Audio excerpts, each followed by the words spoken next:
Hello and welcome to World Talks here, where every word matters on TVP World. I'm Diana Skaya. As Russia hosts the 16th annual BRICS summit in Kazan, Russian President Vladimir Putin aims to show that Moscow is far from isolated on the world stage. Now, with the BRICS group expanding to include countries like Ethiopia, Egypt, and the United Arab Emirates, among many others, this gathering could reshape and challenge Western dominance in international politics and trade. Now, joining me now to help us unfold this and understand the significance of the summit and what it means for the global balance of power is Marcin Bużanski, Director, Center for Diplomacy and Negotiation at the Collegium Civitas, and a UN expert. Thank you so much, sir, for being with us here this morning on TVP World Talks. Good morning. A pleasure to join you. Now, sir, we've just recently, seen this. Antonio Guterres, UN Secretary General Chief, has arrived in Kazan to attend the BRICS summit. Now, what does this mean? How would you comment on this? Well, it's certainly a controversial decision by the Secretary General to join this summit on one hand, particularly because the host of the summit, Vladimir Putin, is currently under indictment by the International Criminal Court, which is, of course, a body aligned with the United Nations. So by showing up to a summit that's hosted by Putin, clearly a lot of countries see this as a signal that he is a person to deal with. And of course, this is very controversial, and we've just seen Ukrainian Ministry of Foreign Affairs criticizing very strongly this move and also underlining that the Secretary General didn't show up for the peace summit organized in Switzerland on Ukraine, and he did come here. On the other hand, this is a meeting of over 30 countries representing the Global South. The Global South, which has been given a stronger voice in the current General Assembly of the United Nations, and its place in the world and global institutions has been many times underlined as needed to expand. So in many ways, the Secretary General needs to show that he's engaging more with countries of the Global South. So in that case, his participation in their summit and their meeting is important for many global affairs. And in that sense, it is a logical step that he takes part in those conversations. And finally, there's also the question of what he can say or cannot say to Putin regarding Ukraine. In private, he gets a chance to meet him. Now, in 95% probability, this will lead to absolutely nothing. On one hand, on the other, if things do shift at some point, maybe there will be some kind of role for international engagement, maybe as monitoring a demarcation line, for instance. And in that sense, having established some kind of a relation with Putin in that area could be potentially beneficial. Of course, this is an approach I'm seeing, which I'm not sure is the best way to go, particularly if you want peace in Ukraine. You simply have to exert enough pressure to Putin, which currently is possible only on the battlefield. Sir, I know you just said that you believe that it may most likely lead to nothing, but now on his end, what message is Russian President Putin trying to send to the West by hosting this BRICS summit in Kazan? Well, of course, this is, it's not that they decided to host it in Kazan just in order to show the West. This is a group of countries that is forming an organization, although it doesn't really have a stable secretariat and an institutional body. So it holds meetings, every different country, different place. Last year it was in South Africa, who was chairing. This year is in Russia. So it's not that they just chose it for that reason. He's just lucky to have it in this sense. But of course, it's a great coup for him to show 36 leaders coming to Russia to show that he matters on the world stage, that Russia matters on the world stage, that it can host such a meeting, and that a lot of global issues can be discussed and tackled. But even more so, it's seen as a anti-Western meetings in a sense that it showcases that the world can function without the leadership of Western countries, and this is the core message that not only Putin but many other leaders want to get in there. So in any case, for him, just those leaders coming to Russia, considering his position, quote unquote, of an international pariah, is of course a victory, and it has to be seen like that. But underneath that cover, frankly speaking, this isn't good for Russia in the sense that it's really a coup for China. This group of countries really, in a sense, how it's organized is really led by China, and China has the most to gain from those countries coming together and trying to put together a common line when it comes to global issues, when it comes to trade, when it comes to aspects of sovereignty in the global affairs. Can you just go into a little bit more detail of how you think that this BRICS meeting is going to actually serve as a counterweight to the current Western political and economic order?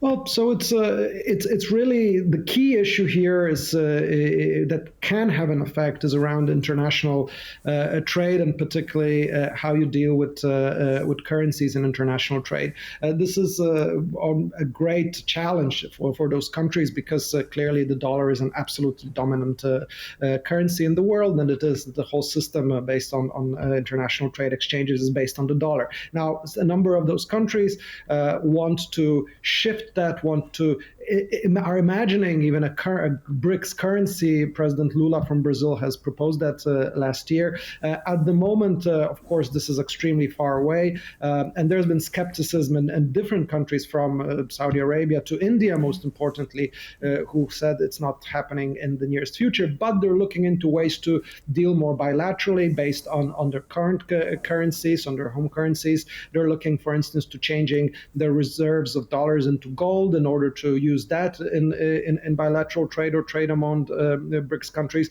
China has proposed, is developing actually a system to counter the SWIFT system for managing financial exchanges. So there are different initiatives undertaken that are supposed to make the trade possible between those countries outside of the Western-led systems. Now, that is still very far away from actually functioning. Let's also remember, China holds the greatest reserves in dollars in the world, so it will always be also interested in dealing with the dollar-based system, and it's also not something that a lot of countries want to happen. They want to have an opportunity. They want to balance it. They want to use those opportunities to leverage, to build their positions in international organizations like the International Monetary Fund, like the World Bank.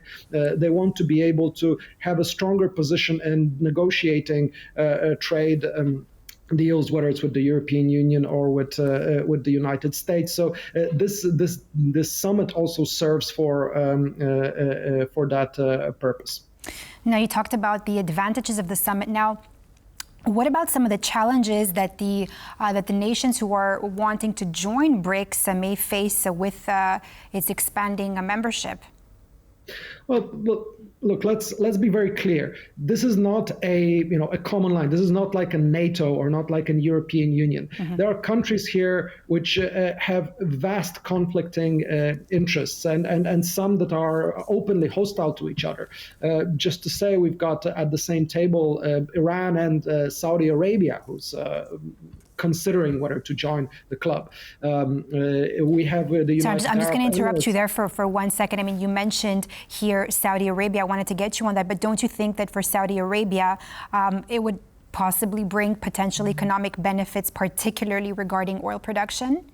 Or is this something that's This is the reason why they want to gain, of course, because they want to keep a close eye what Iran is doing there and make sure that their interests are secured. But again, they will not break with their Western alliances. Most of the defenses of Saudi Arabia are secured by the United States. That will always be a priority.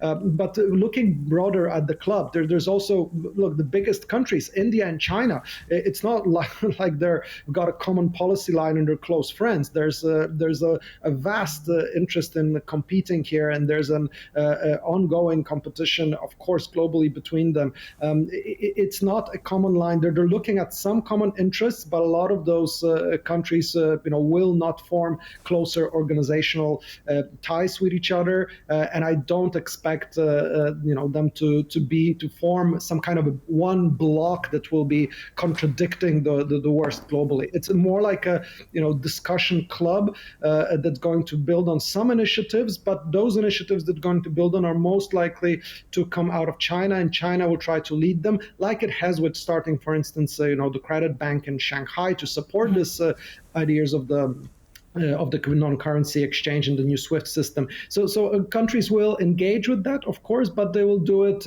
with caution and, frankly speaking, not with a lot of trust. Now, do you think that the West, I know you've said that it will most likely, again, I'm repeating this because it was quite, it sticks to us that it may not lead to anywhere, but do you think that in some kind of way that the West should feel threatened that this meeting, that this BRICS summit will actually be a success and challenge the Western-dominated international order? Well, the summit itself won't do much change. It's another one in a pattern of in a trend happening globally for the last couple of years. I think Western countries would be smart to recognize this fact better. Of course, everybody is aware of this, but the position of the global countries, of the global South countries, is changing. They're a part of the global economy will grow inevitably, and the Western will shrink a little bit. There is a need to see that kind of agenda and think more strategically about engaging with a number of countries in the global South in ways that can address some of the key global challenges. And here, for instance, climate change is a critical one. The governance of technological competition and development of AI is another one. And of course, managing the key conflict and crisis spots. And here, Ukraine, but also the Middle East comes to mind. And you cannot simply find a resolution, a stable resolution or a stabilization effort without engagement of those countries. So it is necessary. So their attention needs to be paid. Policy strategies and approaches need to be developed. And I think that should be taken into consideration by Western countries. Thank you so much, Marcin Bużanski, Director, Center for Diplomacy and Negotiation at Collegium Civitas, for your input on breaking it down for us in the BRICS Summit. Thanks for being with us this morning. A pleasure to be with you. Thank you very much. And that's all for this edition of World Talks here on TVP World. I'm Diana Skaya. Up next, more news. Stay tuned.